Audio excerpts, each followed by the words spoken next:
السلام عليكم ورحمة الله. أول حاجة الرسالة دي لأهلنا في جنوب السودان.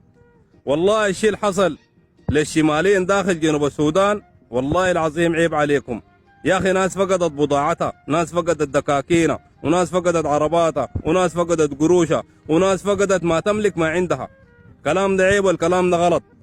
انتوا عارفين تماما انه الميليشيا الارهابيه دي معاها جنوبيين داخل عاصمه الخرطوم بيداوسوا، وفي ولايه الجزيره معاها جنوبيين، واغلب الناس اللي استشهدت في معركه مدني جنوبيين.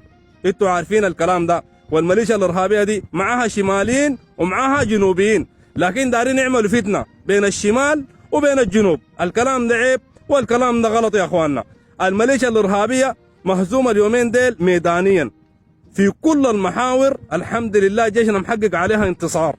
عشان كده دار تعمل فتن، بدت بفتن اهلنا ناس الكنابي، والحمد لله موضوعها انتهى. واهلنا ناس الكنابي ذاته طلعوا ووقفوا وقفه صح، وقفه رجال جزاهم الله خير. عشان كده هسه الميليشيا الارهابيه شغاله بتروج، دار تعمل فتن بين الشمال وبين الجنوب.